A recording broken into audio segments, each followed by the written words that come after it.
देखोगे तो 8 से लेके 15 तक का रेंज होता है एक एवरेज नंबर का स्टूडेंट्स का। तो उसमें से 10 नंबर की तो सिर्फ क्रिटिकल रीजनिंग आ रही है। अगर आप 5 क्वेश्चंस भी करते हो तो आपके 5 सीधे सीधे क्वेश्चंस वहां से सिर्फ वही नंबर लेकर जा रहे हैं आपको, ठीक है। तो इतना इंपॉर्टेंट है critical. Hi you guys, I am Karishma, welcome back to my YouTube channel. कैसे हैं आप लोग? आई होप आप लोग सब बहुत अच्छे हैं। और जो चैनल पर न्यू है, hi you guys, welcome to the family. Please take a moment to subscribe to my channel. On this channel, you're going to get super easy, super quick tips and tricks to make your preparation journey easy, simple and happy.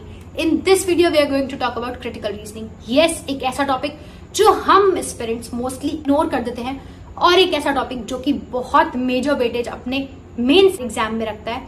तो इसके बारे में हम बात करने वाले हैं, किस तरह से मैंने प्रिपेयर किया, किस तरह से मैंने अपनी एक्यूरेसी 50% से 90% लेकर गई, एंड क्या क्या सोर्सेज अवेलेबल हैं जिनसे आप कर सकते हैं इसकी तैयारी। तो चलिए शुरू करते हैं।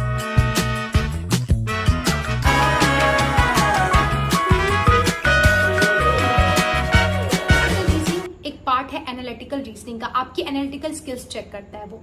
तो आपको करना कैसे? सबसे पहले तो ये चीज की हम बात कर लेते हैं। जैसे मैं हमेशा आपको बोलती हूँ कि आपको रीडिंग करनी बहुत जरूरी है, रीडिंग करनी बहुत जरूरी है।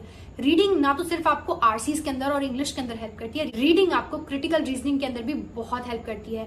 वो कैसे? क्योंकि क्रिटिकल रीजनिंग में देखिए क्या होता है, आपको पढ़ना है, एक बड़े बड़े आपको इतने बड़े पैराग्राफ्स मिलते हैं, आपको वो पढ़ना है और आपको वो समझना है, और उसके बाद आपको देखना है कि वो जो नीचे उसने स्टेटमेंट्स दी हैं या आर्ग्यूमेंट्स दी हैं वो सेंटेंस को स्ट्रेंथन करती हैं या वीकन करती हैं, या कुछ भी इस तरह की चीज जो भी आपको क्वेश्चन में देखने को मिलती है। ये होता है हमारा क्रिटिकल रीजनिंग। तो उसके लिए क्या जरूरी है कि आप जो पढ़ रहे हैं उसको कॉम्प्रीहेंड कर पाए। वो तब हो पाएगा जब आपकी रीडिंग स्किल्स अच्छी हैं, जब आपकी कॉम्प्रीहेंशन अच्छा है। तो वो आपको रीडिंग से आएगा। हर दिन आपको मैं बोलती हूँ आधा घंटा पढ़ना है, ना ही से कि आपको एडिटोरियल नहीं पढ़ना है। इट इज नॉट इंपॉर्टेंट कि एडिटोरियल पढ़ा जाए, आप कुछ भी पढ़ सकते हैं। आपको स्पोर्ट्स सेक्शन पसंद है वो पढ़ लीजिए, आपको एंटरटेनमेंट सेक्शन पसंद है आप वो पढ़ लीजिए, आपको नॉवेल्स पढ़ना पसंद है वो पढ़ लीजिए, कॉमिक्स पढ़ना पसंद है वो पढ़ लीजिए। बस ध्यान में ये रखिए कि जब आप पढ़ रहे हैं तो आप मजे के लिए ना पढ़ें, आप उसको समझने के लिए पढ़ें कि आप जो पढ़ रहे हैं आपको एक्चुअल में सेंटेंस फ्रेमिंग समझ आ रही है कि नहीं। आपको अगर कोई डिफिकल्ट वोकैब है तो उसका वोकैब का मतलब जरूरी नहीं है, लेकिन सेंटेंस में उसका क्यों यूज हुआ है आपको वो पता होना चाहिए। अगर ये चीजें आप ध्यान में रख के पढ़ोगे तो आपकी कॉम्प्रिहेंशन अपने आप ही तेज हो जाएगी और आपकी अच्छी हो जाएगी। आपने देखा होगा कि कोई बैंकिंग में बहुत ज्यादा क्रिटिकल रीजनिंग को इंपॉर्टेंस ही नहीं देता है, ठीक है, जबकि मैं आपको बताऊं कि क्रिटिकल रीजनिंग 10 मार्क्स का आता है। 10 मार्क्स का क्रिटिकल रीजनिंग अकेला मेंस में आ रहा है, जो कि बच्चों के एक्चुअल नंबर आते हैं यार। अगर आप एक एवरेज नंबर देखोगे तो 8 से लेके 15 तक का रेंज होता है एक एवरेज नंबर का स्टूडेंट्स का। तो उसमें से 10 नंबर की तो सिर्फ क्रिटिकल रीजनिंग आ रही है। अगर आप 5 क्वेश्चंस भी करते हो तो आपके 5 सीधे सीधे क्वेश्चंस वहां से सिर्फ वही नंबर लेकर जा रहे हैं आपको, ठीक है। तो इतना इंपॉर्टेंट है क्रिटिकल रीजनिंग। और आपको पता है कि banking exams are more of strategy exams. उनमें आपने अगर राइट स्ट्रैटेजी फॉलो कर ली, आपने राइट चीजें पकड़ के पढ़ ली, तो आपका एग्जाम इजीली निकल जाएगा। और मैं आपको जैसे हमेशा यही एडवाइस करती हूँ कि ये जो बहुत अंडररेटेड चीज है ना, प्रोबेबिलिटी, स्पेशली ये क्रिटिकल रीजनिंग, इस तरह की चीजें तो आपको बिल्कुल भी स्किप नहीं करनी है, ये तो आपको पढ़ना ही पढ़ना है। So guys, you keep asking me about from where do we download the free current affair PDFs. So Olive Board's complete weekly current affairs of May are free for download, and जिन लोगों को हिंदी में चाहिए उनके लिए भी पूरा month का download मिल जाएगा आपको बोल्ड PDFs का। तो आप वहाँ से डाउनलोड कर सकते हैं। And not only current affairs, जो कि बैंकिंग अवेयरनेस के क्वेश्चंस है उसका भी फ्री ई बुक आपको मिल जाएगा। सबका लिंक मैं डिस्क्रिप्शन में प्रोवाइड कर रही हूँ, आप वहाँ से जाकर उनको डाउनलोड कर लीजिए। तो अब सोर्सेज की बात कर लेते हैं कि सोर्सेज क्या है, मैंने कहाँ से पढ़ा। और देखिए, जब मैं बिगिनर थी ऑब्वियसली मुझे भी बिल्कुल आइडिया नहीं था, बट हाँ मैंने देखा कि मेंस में कुछ इस तरह के क्वेश्चंस आते हैं जो दिखने में बहुत लंबे लंबे हैं, आरसीज की तरह है, लेकिन रीजनिंग में आ रहे हैं और मैं हमेशा स्किप कर रही हूँ। तो एक बार मैंने इनको किया तो मुझे इंटरेस्टिंग लगे, क्योंकि मेरे को इंग्लिश पढ़ना हमेशा से बहुत पसंद है और मुझे कॉम्प्रिहेंशन भी मेरा अच्छा है। तो मुझे पढ़ के समझ आया और मैंने क्वेश्चंस किए तो मेरे सही भी हुए, ठीक है। लेकिन क्या हुआ कि स्टार्टिंग में होता है कि आपको पता नहीं होता है कि क्रिटिकल रीजनिंग के अंदर आपको अपने लॉजिक्स और अपनी कॉमन सेंस पीछे रखनी होती है और सिर्फ आपको वो करना है जो आपको क्वेश्चन कह रहा है, ठीक है। तो ये पता नहीं था, तो इसलिए क्वेश्चंस समझ तो आ रहे हैं और सोल्यूशन भी समझ आ रहा है, लेकिन गलत हो रहे हैं क्वेश्चंस। फिर मैंने एक बुक खरीदी, वो है book analytical reasoning by M K Pandey. मैं आपको दिखा देती हूँ, मेरे पास वो बुक है अभी। ये है वो book analytical reasoning by M K Pandey. Beginners के लिए बेस्ट बुक है, क्योंकि बहुत ही सिंपल लैंग्वेज में लिखी गई बुक है।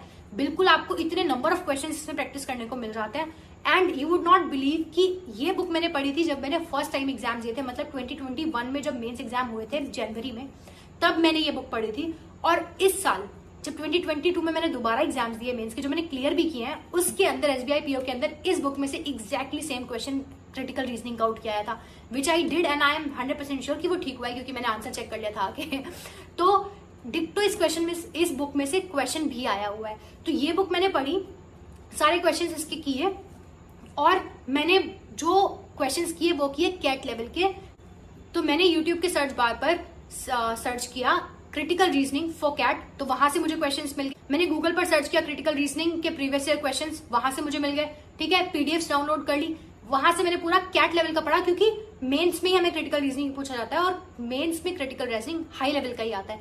तो आप कैट का अगर पढ़ेंगे तो आपको ये तो बहुत फिर इजी लगने लगेगा। ठीक है, तो इसलिए आपको हाई लेवल का ही पढ़ना है। मैं कुछ सोर्सेज भी आपको सजेस्ट कर रही हूँ, जैसे कि मैंने यूट्यूब पे कौन से सोर्सेज फॉलो किए। यूट्यूब पे मैं आपको सारी प्लेलिस्ट के लिंक्स आपको प्रोवाइड कर दूंगी जो भी मैंने किए थे।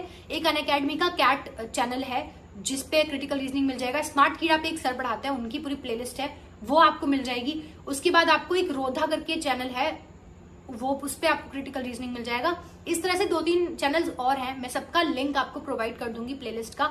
आप वहां से चैनल को जाके देख सकते हैं, और आपको बिल्कुल रूल्स से जाने की जरूरत नहीं है। ठीक है, कि आपको पता ही होना चाहिए कि आर्ग्यूमेंट्स क्या होते हैं, स्टेटमेंट्स क्या हैं, मतलब उसकी जरूरत नहीं है। आप एक बार क्वेश्चन करना शुरू करेंगे तो आपको अपने आप समझ आने लग जाएगा कि क्या करना है। बस अपने लॉजिक्स और अपनी रीजनिंग पीछे रख देना, और बस जो क्वेश्चन कह रहा है उसको मान के क्वेश्चंस कर लेना, बहुत आराम से बनेंगे। शुरू में बहुत प्रॉब्लम आएगी, शुरू में आप समझ ही नहीं पाओगे हम कर क्यों रहे। जैसे कि सिलोजिज्म होता है, आपको स्टार्टिंग में पता ही नहीं होता कि आप क्यों कर रहे हो ये, है ना। स्टार्टिंग में आपको ऐसा लगता है कि यार ये ऐसे थोड़ी ना हो सकता है। इसी तरह से बिल्कुल क्रिटिकल रीजनिंग है, जैसे कि सिलोजिज्म बाद में आपको समझ आने लग गया होगा ना, और इजी लगने लग गया। सिमिलरली आपको क्रिटिकल रीजनिंग भी बहुत इजी लग जाएगा, बस प्रैक्टिस की देर है। एक बार आपने वो पकड़ लिया ना कि हाँ किस तरह से हो रहा है, उसके बाद सब कुछ सॉर्ट हो जाएगा आपके लिए।